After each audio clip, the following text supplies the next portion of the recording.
여러분, 우리 하이탑 교재를 정리는 해야 될 것 같아요. 그쵸? 그래서 선생님이 하이탑 교재를 스캔을 해서 같이 보려고 해요. 간단하게만, 배운 거니까 간단하게만 정리할게요. 그래서 운동이란 우리 배웠었죠. 그쵸? 예, 시간에 따라 위치가 변하는 거 운동이라고 하고요. 운동하는 물체의 빠르기를 비교할 때는 시간이 같을 때는 거리가 클수록, 그 다음에 거리가 같을 때는 시간이 짧을수록, 그래서 바로 밑에와 같은 공식이 나온다고 그랬죠. 그쵸? 속력은 시간분의 거리. 그래서 시간에는 반비례하는 거고 거리에는 비례하는 거예요. 요거까지 하면 이해되시죠? 그쵸? 그리고 간단하게만 다시 확인해 보려고 해요. 그 다음에 이제 거리의 환산, 거리의 환산에 대해서 선생님 얘기했어요. 그렇죠? 그래서 이 그림 보면 아시겠지만, 책을 보면 아시겠지만, 이 미터 퍼 세크와 그 다음에 킬로미터 퍼 아워 환산하는 거 나와 있죠. 그래서 지금 여기도 간단하게 또 하는 방법 설명되어 있어요. 선생님이 한 거랑 똑같죠? 예, 그렇게 한번 기억하시면 되고요. 그 다음 페이지를 보겠습니다. 자, 이 간단하게 속력 구하는 문제 나와 있으니까 잠시만요. 간단하게 속력 구하는 문제 나와 있으니까 한 번만 집에서 책 한 번만 이제 참조하시면 되고요. 그 다음에 시간 기록계도 역시 선생님이 얘기를 했어요. 근데 이제 책에 나와 있는 그래프가 있으니까 이 그래프만 한번 보고 체크 문제 한번 풀어볼게요. 자, 이 첫 번째 그래프 같은 경우는 시간에 대한 이동 거리죠. 그럼 여기는 지금 이동 거리가 일정하게 증가했으니까 속력이 일정한 거예요. 이걸 갖다가 시간과 속력으로 바꾼다면요. 시간과 속력으로 바꾸면 처음에 지금 일정 시간까지 거리가 늘어났죠. 그러면 속력은 일정하게 되겠죠. 이렇게 되겠죠. 그 다음에 지금 이 정지 상태에서는 어때요? 그러면 이동한 거리가 없는 거죠. 속력이 없는 거죠. 다른 색깔로 표시할게요. 그럼 그 이후로는 속력이 없는 거예요. 이렇게 되는 거죠. 그래서 지금 시간과 거리의 그래프를 시간과 속력으로 바꿨을 때 이렇게 표현할 수 있고요. 자, 요거 조금 신경 쓰셔야 돼요. 자, 역시 요것도 선생님이 쭉 그래프를 한번 그려볼게요. 자, X축이 시간이 되고요. Y축이 속력이죠. 지금 얘는 그러니까 우리가 이건 거리로 바꿔야 되겠네요. 거리로 한번 바꿔볼게요. 거리로. 자, 그럼 이제 어떻게 될까요? 글씨 너무 이상하다, 그치? 한 번만 더. 이제 완벽을 추구하는 정유희 선생님. 훌륭한 선생님. 자, 다시 한번 써볼게요. 여기는 거리. 그쵸? 그 다음에 여기는 시간이에요. 시간. 자, 색깔을 바꿔서. 그러면 어때요? 지금 속력이 감소하고 있죠? 속력이 감소할 때는 시간과 거리 그래프에서 기울기가 감소해야 돼요? 이런 식으로 이해가 되십니까? 그 다음에 속력이 일정하죠. 그럼 시간과 거리 어때요? 일정하게 증가해야 되겠죠. 이렇게. 그쵸? 그 다음에는 속력이 다시 증가하고 있어요. 이때 어떻게 될까요? 기울기가 점점 급해져야 돼요. 이런 그래프가 되는 거죠. 자, 여러분 어렵죠? 어렵습니다. 근데요. 기본을 기억한 친구들은 누구나 다 할 수 있어요. 다시 한번 여기다 정리해 줄게요. 그러면 일단 시간과 거리부터 등속운동 어때요? 일정하게 시간에 대해서 증가하죠. 근데 시간과 속력 그래프. 그럼 어떻게 될까요? 속력이 변하지 않는 거잖아. 이렇게 되겠죠. 이게 같은 거예요. 같은 거. 그리고 이게 지금 등속운동일 때예요. 등속운동일 때고요. 그러면은 속력이 일정하게 증가하는 거. 속력이 증가할 때는 어떻게 될까요? 시간에 대해서 먼저 얘는 속력을 먼저 표시해야지 이해가 쉽겠군요. 이렇게 증가할 때가 있죠.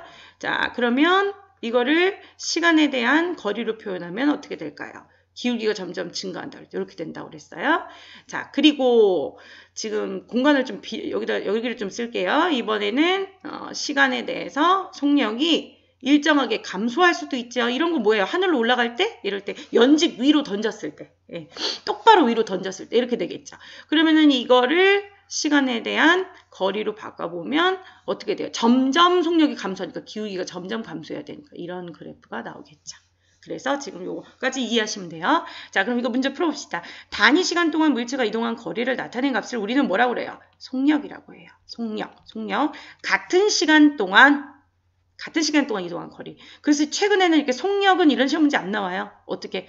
이런 식으로 풀어놔요. 그럼 뭔지 모르면 안 돼요. 그다음 물체가 이동한 거리를 걸린 시간으로 어떻게 해요?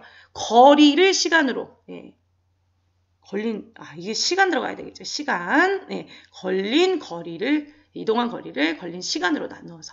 자, 그 다음에 물체의 운동을 일정한 시간 간격으로 촬영한 사진에서 물체와 물체 사이의 거리는 우리 뭐로 해석할 수 있어요? 예, 그거 속력으로 해석할 수 있죠. 그렇죠? 예, 속력으로 해석할 수 있고요. 일단 그 사이의 이 물체 사이의 거리는 시간이 같다고 그랬기 때문에 속력으로 해석할 수 있어요. 이해되시죠? 자, 그 다음 이제 책을 보면은 속력 일정한 운동의 예가 나와 있죠. 이제 무빙 워크라든지 에스컬레이터 그리고 스키장 리프트 선생님 다 얘기했고요. 그 다음에 보시면요. 자, 아까 전에 했던 거 또 다시 한번 정리가 되어 있어요. 그래서 특별히 선생님 다시 얘기 안 해도 여러분 충분히 이해할 수 있을 것 같아요. 그래프에서 기울기가 기울기가 속력, 이 그래프에서는 기울기가 속력이다. 그리고 이 그래프에서 면적은 이동거리가 된다. 그래서 그래프 문제는 기울기 아니면 면적, 이 두 가지다라고 얘기했고요. 자, 역시 문제를 좀 풀어볼게요. 자, 속력이 일정한 운동을 우리 뭐라고 하나요? 그쵸? 예, 등속운동이라고 하죠. 등속운동이라고 해요. 그 다음에 등속운동을 하는 물체를 일정한 시간 간격으로 촬영한 사진에서 물체와 물체 사이의 간격은 어때요? 네, 같겠죠? 뭐 일정하게 나타난다. 뭐 이렇게 표현하면 되겠죠. 등속운동을 하는 물체의 시간 이동거리 그래프는 이동거리가 시간에 비례하는 직선 형태이고 시간과 속력 그래프 시간축의 나란한 이런 표현 들어가면 되겠죠? 자, 그 다음에 자, 이제 떨어지는 거 자유낙하. 우리 자유낙하 얘기했어요. 그쵸? 그리고 자유낙하에서는 우리가 꼭 기억해야 될 숫자가 하나 있었어요. 그쵸? 1초에 9.8m/s씩. 이제 나중에 배우게 되는 가속도에 대한 내용이죠. T는 델타 V. 델타도 배웠죠. 변화량. 그래서 이 가속도예요. 가속도 A는 T분의 델타 V. 우리가 이렇게 시간에 대한 속도의 변화량. 그래서 단위가 미터 퍼 세크의 제곱이 된다고 그랬죠. 그래서 사실 지금 여기 써 있는 9.8은 중력 가속도라서 9.8 미터 퍼 세크의 제곱이 되고요. 그러다 보니 시간과의 결합에 의해서 이런 공식이 나오고 단위는 당연히 미터 퍼 세크가 되겠죠. 자, 그리고 중요한 게 있었죠. 뭐가 중요했나요? 그래서 점점 이제 속력이 이제 늘어나기 때문에 그래프로. 근데 이제 여기서 우리가 2015 교육과정안에서 이제 빠진 내용이에요, 사실은. 근데 선생님 미리 가르쳐줬어요. 그럼 이거를 시간에 대해서 거리로 표현하면 어떻게 되느냐? 그러면 점점 어때요? 속력이 빨라지니까 이런 그래프가 나온다고 그랬죠.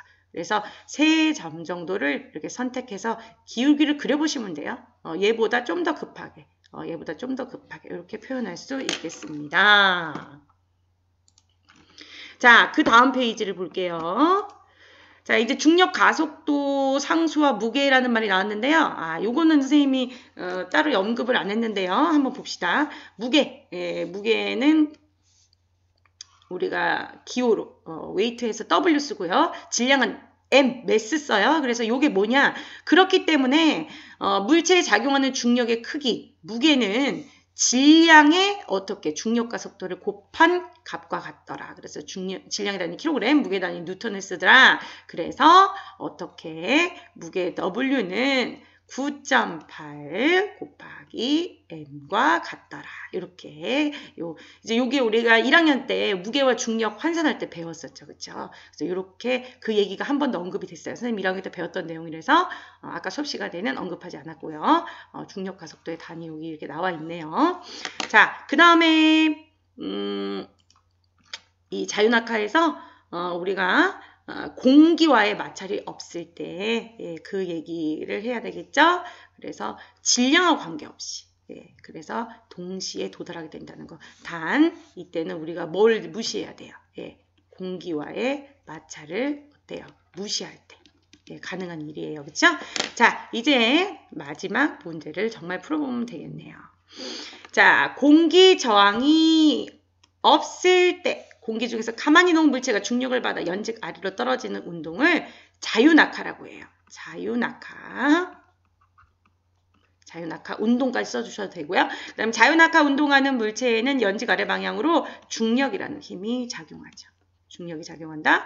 그 다음 자유낙하 운동을 하는 물체의 속력은 질량에 관계없이 1초마다 9.8m/s씩. 그래서 중력과 속도는 어떻게 9.8m/s의 제곱. 그리고 중력과 속도는 우리가 따로 g라고 표현한다고 또 선생님이 얘기했습니다. 자, 밑에 이 내용은 한번 읽어보시면 되고요. 이렇게 해서 우리 하이탑 교재까지 완료를 하도록 하겠습니다.